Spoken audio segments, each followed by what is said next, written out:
అను devotional voice. నేను మీ అను. మీరందరూ ఎప్పుడూ ఆనందంగా ఆరోగ్యంగా నవ్వుతూ ఉండాలని మనస్ఫూర్తిగా కోరుకుంటూ సప్త శనివారాల వ్రతం, 7 శనివారాల వ్రతం ఎప్పుడు మొదలు పెట్టాలి, ఎలా మొదలు పెట్టాలి, ఏ తిథి మంచిది, ఏ నక్షత్రం శుభప్రదం, ఎవరు ఈ వ్రతాన్ని చేయొచ్చు, ఏ ఏ రాసుల వారు ఈ వ్రతాన్ని తప్పనిసరిగా ఆచరించి తీరాలి, ఏ ఏ వ్యాపారాలు చేసేవారు ఈ వ్రతాన్ని చేస్తే వ్యాపారంలో అభివృద్ధి కలుగుతుంది అనే విషయాలను క్లియర్గా తెలుసుకునే ప్రయత్నం చేద్దాం.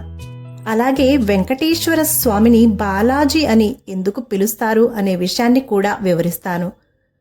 వీడియో చివరిదాకా చూసి లైక్ చేయండి, షేర్ చేయండి, వీడియోపై మీ అభిప్రాయాన్ని కామెంట్ చేయండి. ఛానల్ని సబ్స్క్రైబ్ చేసుకోకపోతే సబ్స్క్రైబ్ చేసుకొని గంట సింబల్ని టచ్ చేస్తే యాక్టివ్ అవుతుంది. యాక్టివ్ అయిన తర్వాత ఆల్ అనే ఆప్షన్ వస్తుంది, ALL ఆల్ని కూడా టచ్ చేస్తే నేను చేసే ప్రతి వీడియోస్ కూడా మిస్ కాకుండా మీకు వస్తాయి.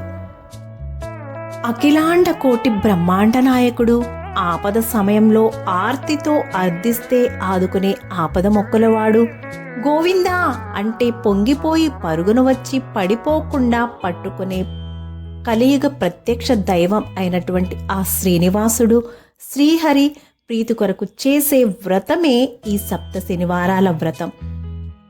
ఎందరి జీవితాల్లో వెలుగులు నింపి చిరునవ్వులను చిందించి ఆనందాలని అందించి సంతోషాలను సమకూర్చినటువంటి ఆ లక్ష్మీపతితో పాటుగా గ్రహాలలో ముఖ్యుడైనటువంటి శనైశ్వరుడు గురించి కూడా చేసే వ్రతమే ఈ సప్త శనివారాల వ్రతం. వారంలో చివరి రోజు శనివారం. ఇది గ్రహాలలో శనిదేవునికి చాలా ప్రీతికరమైన రోజు అనే విషయం మనందరికీ తెలుసు. అయినా శని దేవుడికి వెంకటేశ్వర స్వామికి సంబంధం ఏమిటి అనే ప్రశ్న రాకమానదు. వెంకటేశ్వరుడు కూడా శనిదేవుడే. అంటే వెంకటేశ్వర స్వామి, శనిదేవుడు ఇద్దరు కూడా ఒకటే.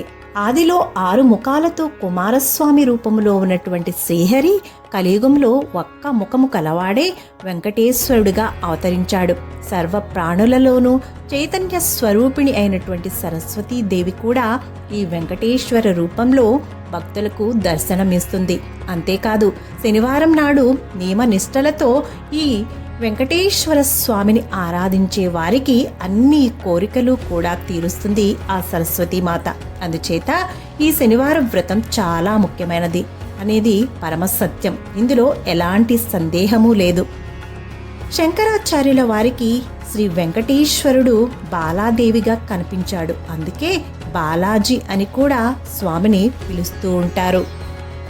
ఈ సప్త శనివారాల వ్రతం చేసినటువంటి భక్తులు ఆయురారోగ్యాలు అష్టైశ్వర్యాలు పొందుతారు అనేది పురాణ వాక్కు.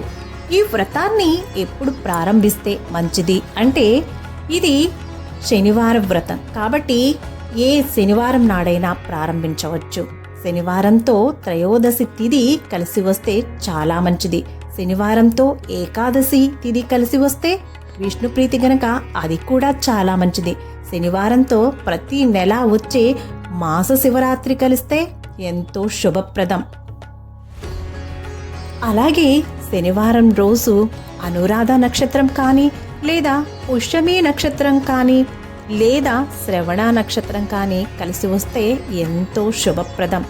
అలాగే శనివారంతో పాటు ఉత్తరాభాద్ర నక్షత్రం వచ్చింది అంటే అది విజయాన్ని చేకూరుస్తుంది. తెలుసుకున్నారు కదండి ఈ వ్రతాన్ని ఏ వారంలో, ఏ తిథిలో, ఏ నక్షత్రంలో ప్రారంభిస్తే శుభప్రదమో. ఇప్పుడు ఎవరు ఈ వ్రతాన్ని తప్పకుండా ఆచరించి తీరాలి అనే విషయాన్ని తెలుసుకునే ప్రయత్నం చేద్దాం.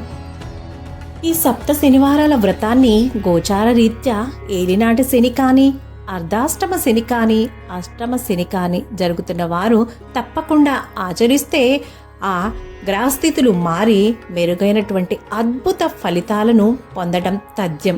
అలాగే జాతకరీత్యా శని మహర్దశ కానీ, శని అంతర్దశ కానీ లేదా శని వివిధ దశలు జరుగుతున్నవారు, అలాగే లగ్నమున అష్టమ శని అలాగే వ్యాపారస్తుల్లో కొందరు లోహ వ్యాపారస్తులు, బియ్యం వ్యాపారం చేసేవారు, తైలాదులు వ్యాపారం చేసేవారు, నిల్వ వ్యాపారులు, తరచు వ్యవహార ఆటంకములు కలుగుచున్నవారు, వ్యాపారమునందు నష్టములు కలుగుచున్నవారు, ఎక్కువగా కాలికి దెబ్బలు తగులుతున్నవారు ఈ వ్రతాన్ని తప్పకుండా ఆచరించి తీరితే కనుక ఉత్తమోత్తమైనటువంటి ఫలితాలు విన్నారు కదండి. సప్త శనివారాల వ్రతం, 7 శనివారాల వ్రతాన్ని ఎవరు తప్పకుండా ఆచరించాలి, ఎప్పుడు ఆచరించాలి, ఏ తిథి మంచిది, ఏ నక్షత్రం శ్రేయస్కరం అనే విషయాలను తెలుసుకొని ఆచరించి ఉత్తమ ఫలితాలను పొంది ఆ ఆపద ముక్కుల వాడి ఆశీస్సులు పొందుతారని మనస్ఫూర్తిగా కోరుకుంటూ వీడియో చూసిన మీ అందరికీ కూడా పేరు పేరున ధన్యవాదాలు తెలియజేస్తున్నాను. సర్వేజన సుఖినో భవంతు. శుభం. Thank you for watching.